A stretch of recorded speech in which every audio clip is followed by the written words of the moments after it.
There are all kinds of shocking videos on the internet, showing people doing sick, disgusting, and horrific things.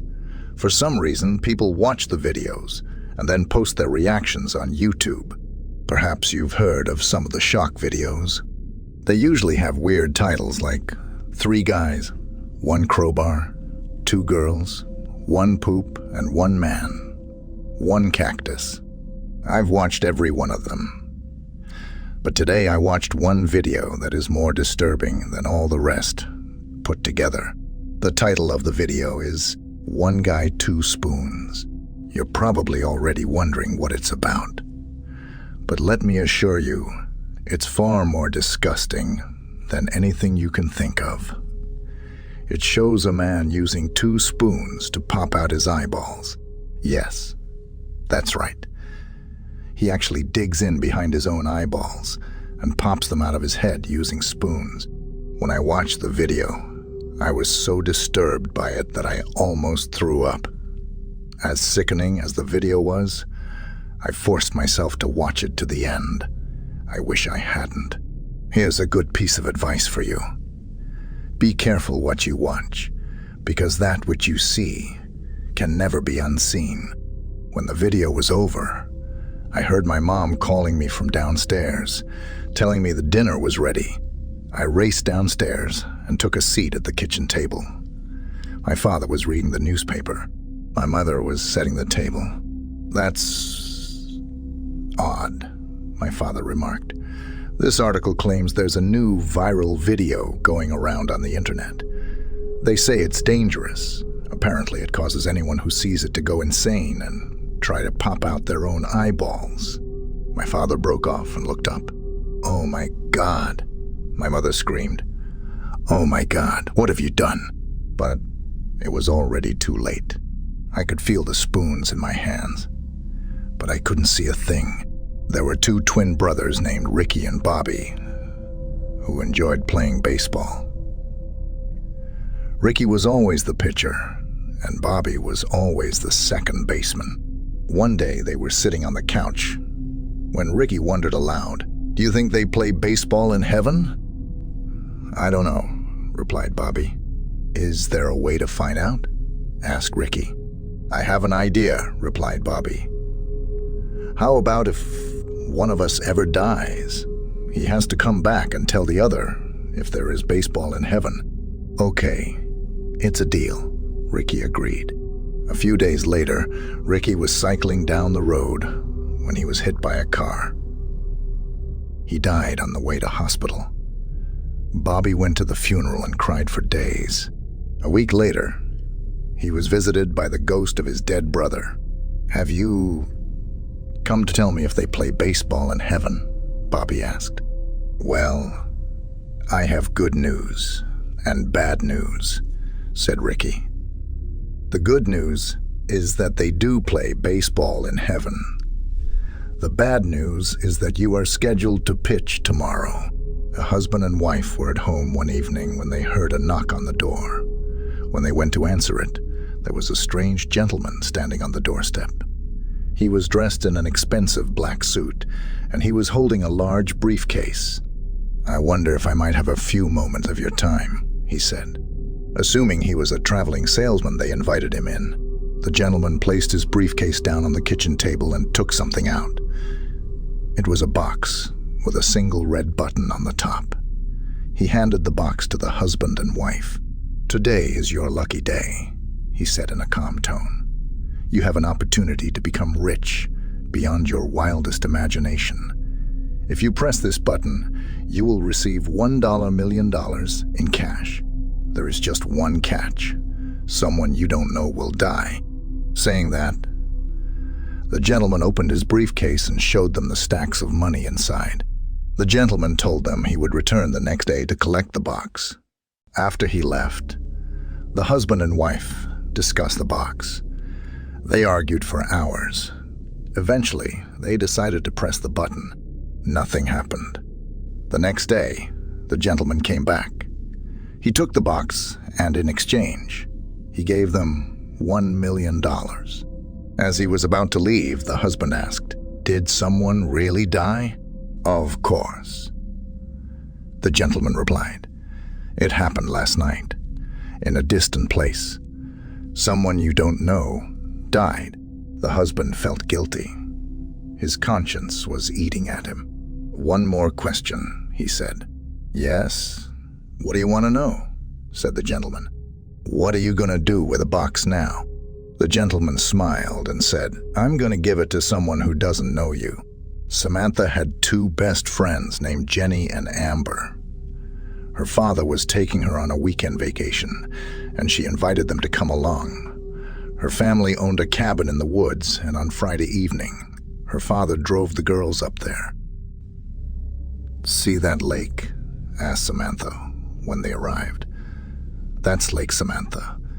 My dad grew up here. He loved it so much. He named me after it." That night, after they had unpacked their things, the three girls sat around and thought of ways to amuse themselves. "Does anyone have any spooky stories?" asked Amber. "I have one," said Jenny. "It's a true story, too. It happened to a friend of mine. She was babysitting these two little kids one night. She's sitting in the dark by herself watching TV and the phone rings. She goes over and answers it and hears a voice on the other end breathing really heavy. And it says, 'Have you checked on the children?'" "Jenny." "Come on," Amber interrupted. "Everybody's heard that one. That's the lamest scary story ever. Does anyone else have a story? One that's actually true?" "I know one," Samantha said. "About 10 minutes hike from here. There's an old broken down house. We passed it on the way up here. It's out in the middle of nowhere, tucked away off a narrow little side road. A long time ago, a man lived there. His family were really wealthy, and they owned hundreds of acres of land around. Here. This man met a simple country girl from a simple country town, and they fell in love. His family wasn't too happy about it. They didn't think the girl was good enough for him, but he ignored them. He was an independent type of guy, and he went off and built a little house on a chunk of their land, out in the middle of nowhere.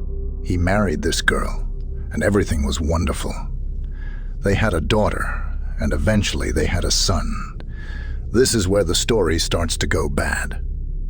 Their son was sick, not physically, but mentally. He was sick in the head. He wasn't mentally disabled or anything. He was just a little off. By the time he was 9 years old, he became too much for his parents to handle, throwing temper tantrums, erratic sleeping patterns, disappearing into the woods and hiding, that kind of thing. Not knowing what to do about his son, the man turned to his family for help. His parents had the boy taken away. They sent him to a place deep in the woods. It wasn't an insane asylum, but it catered to people with special needs, if you know what I mean. His parents thought it was for the best. Over time, the family got used to not having him around. They gradually stopped visiting him. They functioned as if they had never even had a son, and everything went back to being wonderful again. 8 years later, the boy, who was about 16 or 17 at this time, managed to escape from the hospital. The staff did a search, but he was nowhere to be found. His family was notified, and they were devastated. They were worried for his safety. He had been alone in the wilderness for weeks, and he was probably dead. But the boy wasn't dead. One night, he found his way back home.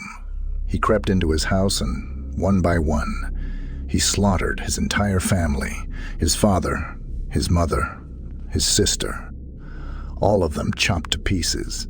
With the blood still dripping from his axe, he disappeared into the woods. When the grisly remains of his family were discovered a few days later, the townsfolk in the surrounding area were horrified. The police tried to find the boy, but it was no use. To this day, he has never been found. Since then, every year, around harvest time, people have started to go missing, and in their place, a corn husk doll would be left behind. Legend has it, the boy still roams the woods around these parts. The surrounding towns have bought into the legend, and they hang dolls by their front door for protection. They say if the boy sees a doll hanging from the door of a house, he will pass that house by and leave the residents in peace. Nobody knows if it's true or not, but there's a doll hanging from the door of every house in town. "That's so creepy," cried Jenny. "Do you have a doll on your door?" "Of course," said Samantha. "My dad says he doesn't believe the legend, but we hung one, just in case." "I think I just soiled my underwear," said Amber. "Apparently, the house is still haunted by the ghosts of his murdered family. And if you go up there late at night, you can hear the whole thing take place all over again." "Do you think we could go up there?" Jenny asked. "Sure," said Samantha. "But tomorrow, during daylight. There's no sense in tempting fate." That night, the girls slept in the same room and huddled together, trying to pretend they weren't frightened by the story and expecting to hear something tapping at the window at any moment. The next morning, Samantha's father made them all a big breakfast, and they went down to the lake for a swim. Around noon, they decided to make the trip up to the old haunted house. When they got there, the girls sensed an eerie presence in the old, dilapidated place. It was enough to make their skin crawl. They explored the ruins of the old house, peeking into corners and sifting through the rubble. After a while, Samantha spotted something half buried in the dirt. It was some sort of book. She dug it out and dusted it off. The girls gathered around as she opened it and began to flip through the yellow pages. "It's like a diary or something," said Samantha. "Maybe it's his diary," Jenny whispered. "Whose diary?" asked Amber. "The guy," said Jenny. "The guy that killed his family." Samantha read the diary aloud as the others listened. "There's a dedication inscribed inside the cover," she said. "It reads, 'To my family, who I love and cherish and who will always be with me. September 5th, 1987. It has been hard alone. All they had to do was talk to me. They could not talk to me. I hear their voices late at night sometimes. I hear their screams. It is cold and dark. I needed love. They did not love me. The medicines are gone. I am free. Free from all of them. If they did not love me, if they could not love me, they had to go. Dark sleep for everyone. I hear their voices still, always screaming. December 4th, 1987. They have stopped looking for me. It is okay for me now. I live in the forest.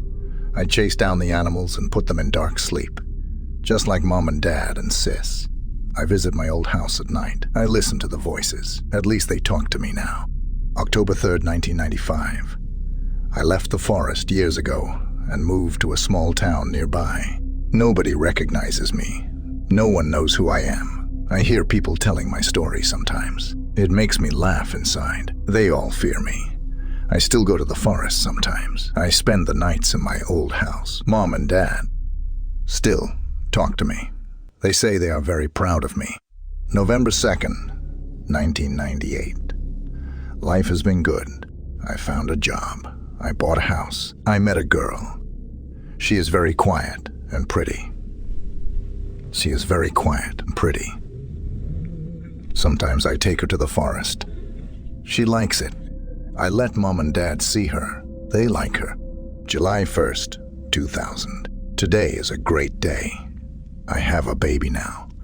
I am so happy. Mom and Dad are grandparents now. My wife isn't doing so well, though. It was hard for her. She might not make it. Maybe she will go in dark sleep. I am happy now. August 13th, 2010. I am so proud of my child. She is just like me, except she is much smarter. She has no problems. She doesn't hear the voices. She goes to school and has lots of friends. Not like me. Sometimes I take her to the woods. I love her so much. I named her after the lake. Samantha. For a few moments after Samantha stopped reading, there was a stunned silence. "What the heck?" cried Jenny. "Samantha, is this some sort of joke?" Amber asked nervously. "It isn't funny. This "This can't be true," Samantha whispered. "It couldn't possibly be." Just then, they heard the sound of twigs snapping behind them. When they turned around, they saw Samantha's father standing there. There was a strange, painful look on his face, and he was holding an axe in his hands. "You weren't supposed to find that," he muttered. "There's no other way now. Dark sleep for everyone." "No, Dad," Samantha screamed. "No, no, no, no." When Samantha's father had finished chopping up the bodies, he put the pieces in large plastic bags and buried them deep in the woods, so deep that no one would ever find them. Now, they could be together forever. "I'll watch over you now," he mumbled as he patted down the earth with his shovel.